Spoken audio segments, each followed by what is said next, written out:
All right, we got another special one for you today coming on the BlackListed Mx. A guy who has put his footprint in Canadian soil and U.S. soil. A legend, Mike Treadwell, man. How you doing today, Mike? I'm doing wonderful. It's good. It's good to be talking to you. You too, likewise, man. It's a pleasure having you on the show. In our previous conversation, I mentioned that I watched you several races, in the States and in Canada, and it was a pleasure having you. And it's crazy for me to actually, at this point in my life, be able to interview you. It's an honor, and thank you for coming on. Oh God, no problem, no problem. Not many people want to talk to an old guy these days. Dude, when I look back and I see all the old legends that I grew up watching, man, it's those memories are what's in my head, right? So those, that's what I gotta have you guys on the show. It's so That's cool. But let's talk moto, man. That's what we're about, Mike. I'm not a stats guy. I don't really cover stats too often, But like I said, you put your footprint in Canadian soil. My question for you is, before you actually were racing pro, were you coming into Canada racing as an amateur? No, I never really came to Canada until I was in the pro class. But I didn't really have too long of a I guess an amateur career, you'd say. I mean, I started racing in 1983. I was an 80 novice, and by 86 I was in the 250 pro class. So it was a pretty quick transition. So I didn't really have much of a, and being from Maine, I honestly didn't have a clue about racing. I thought it was only in California and that stuff, and I didn't even realize that they raced in New England and all that stuff. And so I didn't really know a whole lot about anything. I just had a dirt bike and rode the trails and in and around my town, and that was it. And then I found out about a race that was going to be happening in Maine, and I convinced my parents to bring me, and kind of that's how networking started. And I was able to find out, oh wow, they do race in New England and they do this, and so that's kind of how it happened. And then ironically, New England racing didn't have, in the 250 pro class, they didn't have a series in the springtime of 86. I had bought an 86 250 Honda, and they didn't have a series for it. It was actually 125 and 500s racing in the spring, and then in the fall it was going to be 250s and 125s. So I found out quick I needed to go elsewhere to race, so that's when I started going to Canada. So you came on over to Canada as an amateur, or did you have, I mean, not as an amateur, but you were pro, but when you came, were you contracted through a team, or you actually came on your own privateer and kind of did your own thing? Yeah, when I first started going up there, I didn't have a clue. I just found out that there was racing up there, and being from Maine, going to Quebec, it was equal distance as going to, say, Southwick, Massachusetts. For me, it was sometimes it was closer to go, and then I ended up meeting Carl Valancourt and some other guys up there, and just started kind of the networking process then, and find out where the races were. And then arena cross was really big up there, so I got hooked up. Carl actually got me hooked up with some promoters up there, and I started going to arena crosses and that stuff. In '87, I went to Rivière de Loup with Paul Thibault, and gosh, I did that from '87 to 2007. So it was I went almost every year for those 20 years. So it was pretty cool. Now, why did everything come to an end for you in Canada? Just I was still racing up there at, God, 05 was my last full season there, and I was in my mid 30s, so it was kind of like I was pushing my late 30s, and still racing every weekend up there. And then there's no off time for us. So if I wasn't racing in Canada, I was racing in New England, and it kind of just got it for me. It was. It always came down to money. It was like, all right, if I could make a good living and be away from my family as much as it required, I was going to do it. And then when it became, that it wasn't, I had to make a decision where I could be home, most of the time. So that's what I chose to do. I kind of just was just a conscious effort just to say, all right, it's got to be it had to be worth it for me. And when it got to not be worth it for me, I kind of, I stayed home. I still raced every single weekend and that stuff, but I was home during the week and everything. So that was kind of why because there was a lot of traveling, a lot of being from down here. You had to fly up there every weekend. So some weeks you had to stay back the week and all that stuff. So it was a lot. So I kind of, married with two kids. It was taxing. So I had to just say, all right, enough's enough. And stay.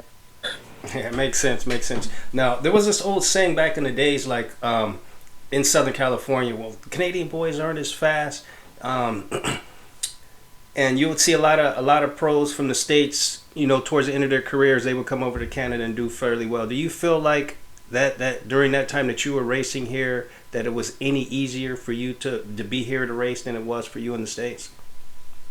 No, not necessarily. And I used to tell guys all the time that would say those things. They'd be like, "Oh, go to Canada. It's easy." I'm like, "Why don't you try to come into Canada and race against these guys?" Because I use JSR as an example. In 2000, I beat him in my qualifier and both motos at Southwick and the national.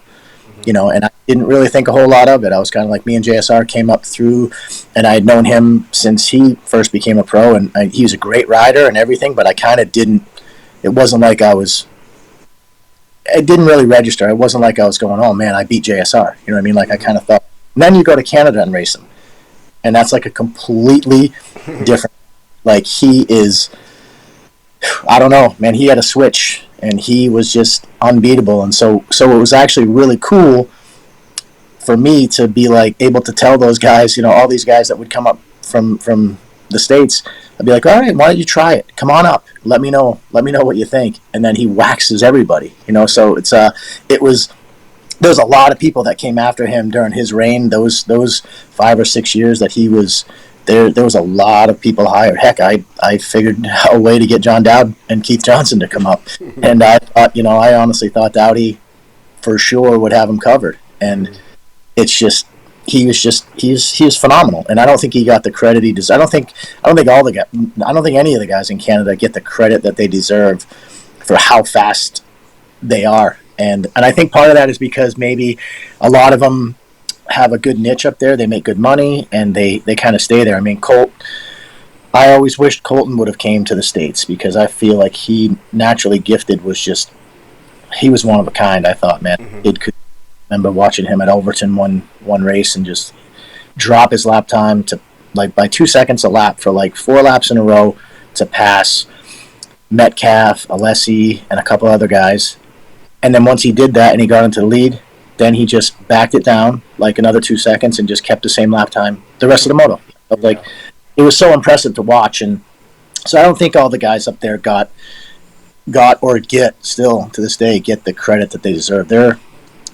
It's no joke at all. So yeah, I believe you on that, because a lot of guys still come here today and think they can have it easy, and it's hard to beat the Canadian boys on their own soil. And these guys are just as fast, or not faster than the guys in the States, and a lot of guys just don't realize it. And it was a rumor, and I'm glad you were able to clarify the air on that, because like you were racing against some of the best guys here. You had Goldie, you had Blair, you had Sebastian, you had all those guys during that time period, and those guys hauled ass. You know what I mean? And it's like I said, you can't always think you can come here and then beat somebody on their own soil, because they know it a lot more than you just coming over just to run a couple rounds. So I do believe that statement, man, and that kind of brings me to my next question, like.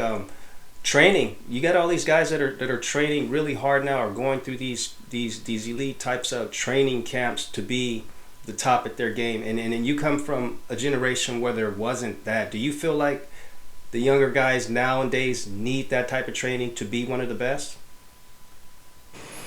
I think it's evolved into that. I think the days of people just showing up at a track that have been in the just doing their own thing, and showing up at the track and doing really well they're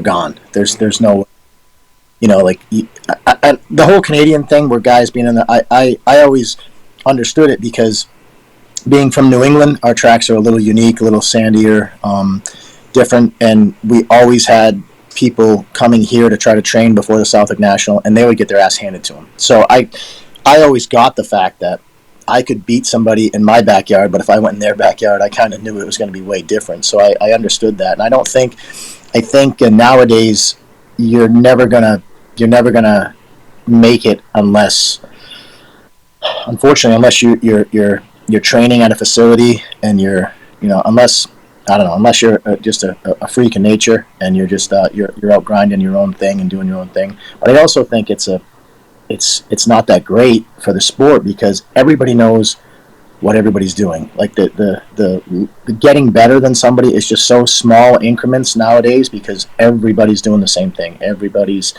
training the same way. They're doing their laps. They're doing all these things, and everybody's doing everything the exact same. So it makes everybody that much closer, and the separation is just, it's really hard to do. It's really hard to establish yourself and separate yourself from anybody right now.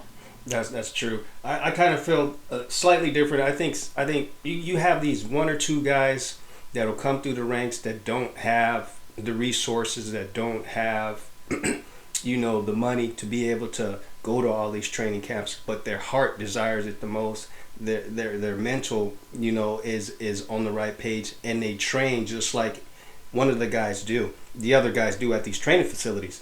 Now, you may have some guys that are putting so much into it and they have all the resources, but they don't have the passion. They just do it because everything is there. And I think the guys that are the underdogs that put in that work and don't have those resources, sometimes they have those opportunities to be able to excel and be better than the guys that do. Oh, absolutely. I mean, no matter how you slice it, if you've got, I always tell guys, I'll take hard work over talent any day. Talent can get you so far, but you have to work hard, and that's just it. And I tell people that all the time. I don't think, unless I was showing up at a lemonade stand race somewhere, that would be about the only time I was ever the fastest. Never in my career was I ever the fastest guy at a track, but I could win or be competitive on sheer strength and determination. That was my only, and I knew that. I knew I had to be stronger than everybody, and I knew what my weaknesses were. I knew I wasn't quite as talented as some of the other guys.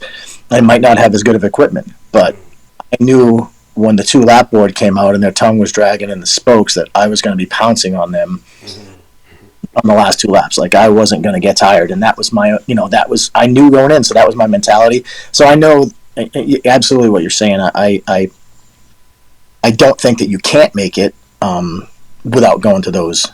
I just think that all these guys that are training at all these places do have a leg up. I mean, nowadays guys won't show up at a supercross unless they've done 4 months of extensive supercross training and all that stuff. Back in the day, that you just showed up at a race and said, "Hey, I think I'm going to try supercross this week." You know what I mean? How what? Those days are gone. That's all I mean by that. Like, nothing takes the place of hard work and determination. Nothing. True that. Now, back in your days when you were doing it and you were at your prime and your level, were you on and off the bike training, or were you keeping a strict diet, or were you just doing whatever at that time? Honestly, just whatever. We go to the gym and try to bench 225 for how many reps we could do. Like, we didn't have a clue. Let's just go run for an hour and a half and come back, and let's go do this, and never had a. It wasn't until way later on in my career when I was doing like vet stuff and everything like that I figured out like actual training programs and stuff like that. We were always doing something, the gas, like lots of riding. But as far as the training goes, it was so mixed. You'd go ride a bicycle one day, and then you'd go running the next day, and go to the gym. Our gym training was just. But we always played like pickup basketball games every day, stuff like that. But I don't know. But there was never any structure. I never had any structure, Okay. Now, if you could reflect on all your years of racing, what actually memory stands out the most for you? Oh God, that's a tough one. Memories. I mean, as far as like accomplishments or something like that. Anything. I mean, even when you just reflect on any part of your past. I mean, you. Which one actually stands out the most? What do you think of the most? I guess probably longevity. I mean, I feel like I was around a long time. Last year with my injury, and now that I'm not racing, that's been a really hard part. It's funny. I was talking to my mother one time, and I brought recently, and I brought up that all the things that I didn't do, like losing a championship in Canada those 2 years in a row, and just like feeling like, and I was kind of like, I guess complaining. I guess I was kind of feeling sorry for myself and complaining and saying, hey, that it's weird that I'm not racing now, and all these things I didn't do. And she just looked at me and she's like, you've been racing for 40 years. You accomplished a lot. Like, why are you dwelling on all the crap that you didn't do? Like the stuff you didn't get done. But I guess that's human nature. You know what I mean? You don't think about the race wins, or you don't think about all the stuff you did. You think about the things that maybe you didn't do. You fell short of. I guess so. But I am definitely proud of like racing for 40 years and being competitive for all those 40 years. I mean, I was in my 40s when I think one of the last Canadian nationals I did. I think I got 14th and at Overton, and I was 40. I don't know how many. I don't even know what I was. 40 something. Maybe. Yeah, you know. What do you think of the guys now, like Freezy and Braden? You got those guys that are in their upper, mid to upper 30s. I'm not sure how they are, but I know they're probably in their mid 30s. Now everybody's saying it's a young man sport. I feel like they pushed it to be a young man sport. And back in the days where when you were racing, you had guys that were younger, and guys that were older that could still mix it up with the guys that were younger. How do you feel like that in today's society, like guys when they're older, they feel like they're pushed out of the sport? Yeah, well, everything's in our sport. It is, realistically, it is a young man's sport. But on the same token, it's all results driven. I mean, and look, Brayton's. I think I just saw an interview with him. He's 30. He's either going to be 39 or he's 39 right now, and he just won the Australian, supercross, and he's producing results. It doesn't matter the age. Chad Reed, Dowdy. I always use Dowdy as an example. Dowd was getting results. Didn't matter how old he was. He was getting results. So I think at that level, as long as you're producing results and you're getting your sponsors what they want, which is advertising, I think you're still going to be able to, as long as the will is still there. That's kind of what happens.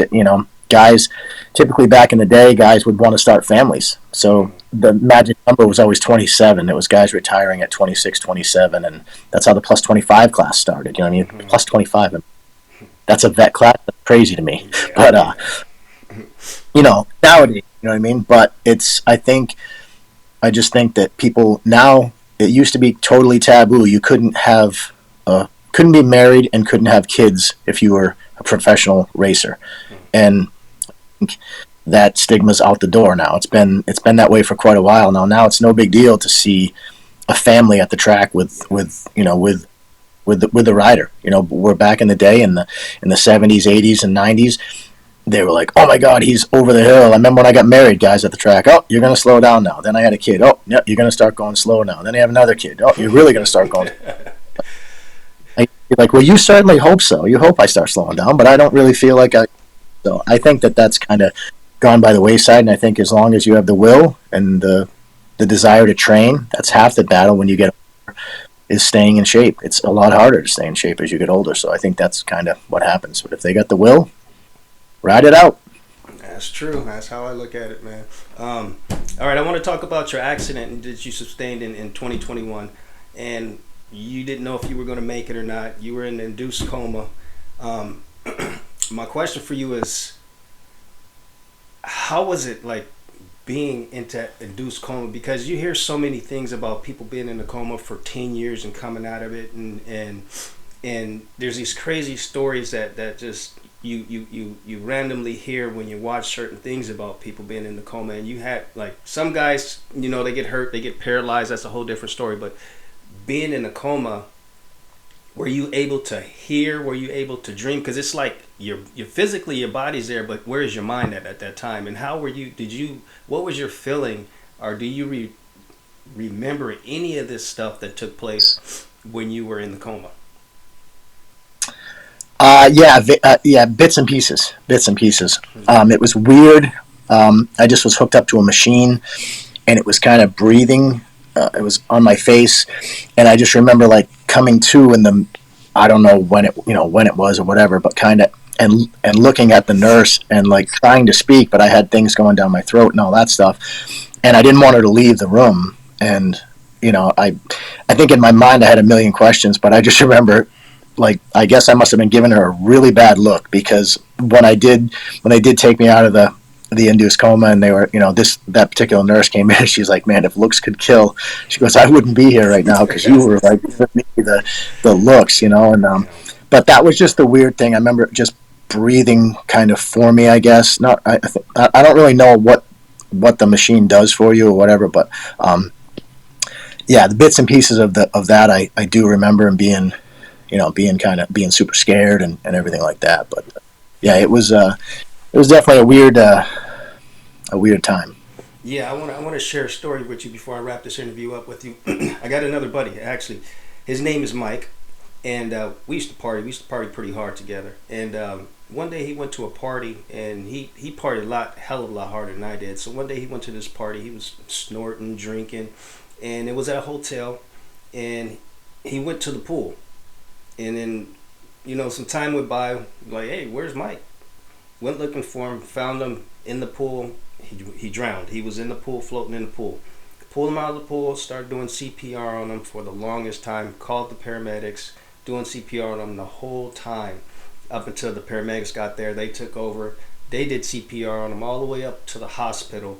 They pretty much declared him dead. They said DOA, dead on arrival. So he gets there, the doctors start working on him. And then a few minutes later, he starts coming out of it. And this guy was never like a spiritual guy or any sense whatsoever.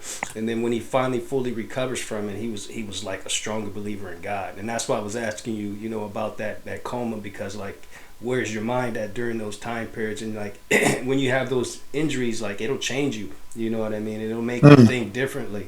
So yeah, it absolutely. I don't have anything like that where it was and I don't know, because maybe mine was an induced coma, and it was kind of like they had to have me. They did it, because I didn't get knocked out. I was telling them everything. It was just I was internally bleeding out, and that was why they had to put me in an induced coma, because they had to leave me cut open. I was cut open, down from my chest down to through my belly button, and they had to leave me open in order to I guess let it heal. So I was in that induced coma for those few days, and so maybe it wasn't like it wasn't a head injury or wasn't anything like that I did it, but it was definitely the whole experience. 41 days in the hospital. No matter how you slice it, life changing. You know what I mean? Like it's I lived every injury. I've had a lot of injuries in my life, a lot of surgeries, a lot of laying there by yourself, but every single time, even when I was laying there, when the doctor's telling you, what an idiot you are and all this other stuff with all these injuries, I'd be laying there and my wife would be upset because I'd be like, all right, time frame.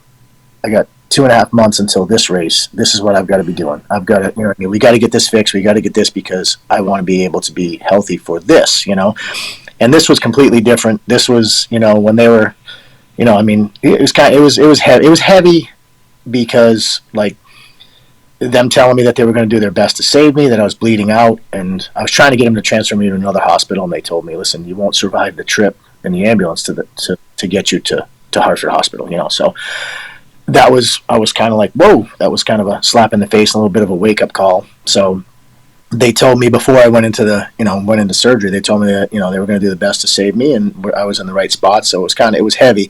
And then at the same time, Scotty Sheik was going through what he went through. And so I had just, he crashed the day before me. So it was I was thinking about it that day. Me and Keith Johnson we were just kind of talking before the moto I crashed in, and we were both talking like, hey man, I hope Scotty's okay, and all that stuff we had just heard that morning. We had heard at the track, and so I had that on my mind, and then a few days into me waking up, them waking me up, and then me being, I had this external fixator on me and holding my pelvis together. It looked like an erector set, and I knew I was in for a long road. But at that point, I knew I was going to be okay.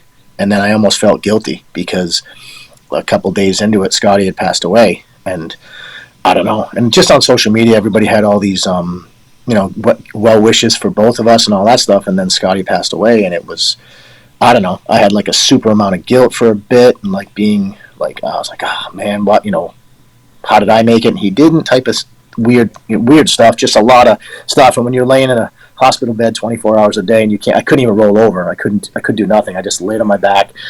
And I didn't even watch TV. I just watched the clock. It was weird. It was a weird time. So thinking about all that stuff and thinking about Scotty, so that's why it was like it was just a heavy time, and it can't help but change you. I mean, I miss riding so much. I miss racing. I miss